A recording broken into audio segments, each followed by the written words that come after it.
Welcome back, everybody. My name is Tucker, and in today's video, I want to talk about the three brightest futures in the NBA: the Oklahoma City Thunder, the New Orleans Pelicans, and the Memphis Grizzlies, and talk about the pros and cons of each and which one I think has the brightest future in the league. And I don't really think that there's a wrong answer here. I'm curious which you guys think has the brightest future and why. Down in the comment section below, please let me know.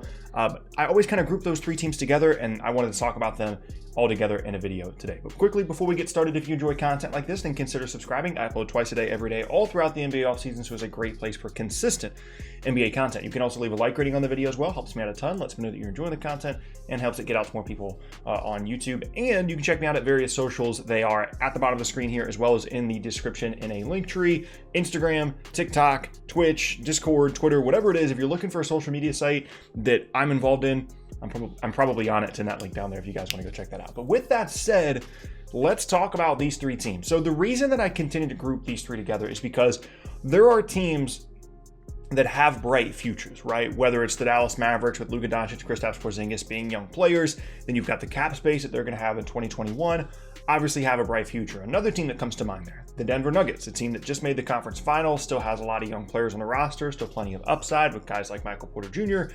But I always group teams like that together because they've already proven something, right? Like Dallas has an MVP caliber guy in Luka Doncic that's probably going to be a top 5 seed this upcoming season. As I said, the Nuggets just made the Western Conference Finals. Those are more of the proven something bright future teams. But the Pelicans, the Grizzlies, and the Thunder all get grouped together in my mind because they have a very bright future in their own ways, but they haven't necessarily proven anything to this point. So let's talk about the pros and cons of each of them, and then we'll talk about which one I think has the brightest future, which one I would pick. So for the Thunder, we kind of know what's going on here, right? Like, they have a massive amount of draft picks, like an unprecedented. No team has ever had this many future picks ever in the history of the league the way the Oklahoma City Thunder do. And that is a huge asset for this group, because it not only provides them with the possibility to go and get a ton of young talent in terms of the quantity of young players on their roster, but also if they really want to move up in a particular draft to go get a player, it also improves their ability to get high quality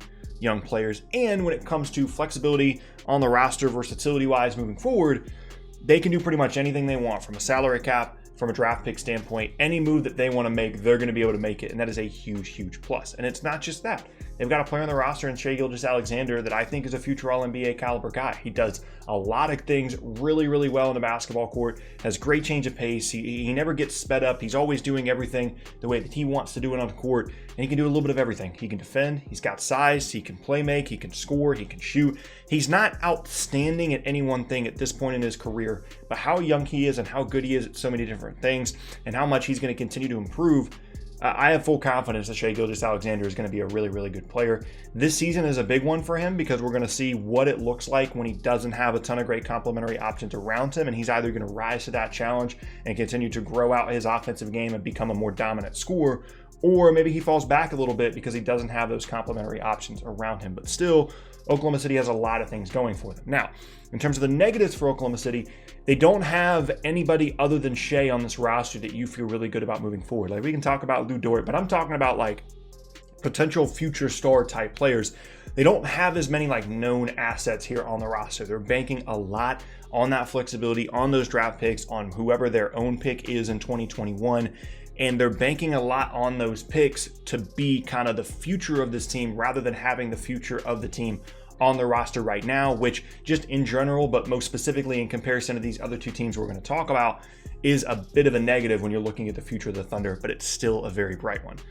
Next up would be the Memphis Grizzlies, and they kind of are the opposite of Oklahoma City here in that the draft pick situation isn't anything crazy. For the most part, they've just got their own picks here moving forward. They finally got rid of the pick that they were going to have to owe to Boston. They gave up their pick this past season, so they don't have a first-round pick on this roster in terms of what was their own. They don't have this huge, treasure trove of draft assets moving forward the way that Oklahoma City and New Orleans have. But they have two of my favorite young players in the entire league on their roster, and they're two players that, in my opinion, fit together very well.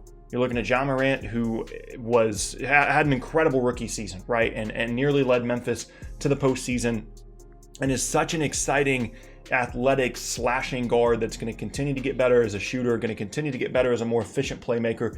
and is a kind of guy that you want to build your franchise around. It's not just the on the basketball court stuff for Shai in terms of his skill set, but he clearly is someone that can lead. He's someone that people rally around and players rally around, and he's going to be a very exciting player to watch for a long, long time. He's got athleticism, he's got size. Ideally, he should be a good player on both ends of the floor moving forward because of that size. Sky's the limit for Jah Morant moving forward, another future All-NBA caliber guy. And then Jaren Jackson Jr., someone that's really started to come into his own recently, one of the better big man shooters in the league, someone that can be an outstanding defender, can play some of the 4, can play some of the 5, as long as he can stay on the floor longer, whether that be from a conditioning standpoint or just not getting into foul trouble. He's going to be an outstanding player as well moving forward, and a great combination with Jah Morant in the front court there in Memphis. Now, those are all the pros, right? They've got 2 of the bright young stars in the league. They've got a very competent front office that you feel confident about them continuing to make the right choices around this roster. But as I said, they're banking a lot on those 2 players because there's some other interesting guys on this roster. Maybe you like Dillon Brooks, but outside of that, where does the growth come from for this group? Outside of just banking on continued internal improvement from Jackson and from Morant, what are they going to do here? Where's the next chess piece for this group without the future draft assets, without a ton of cap space moving forward? They've got some pieces they can move around here, but not a ton of flexibility.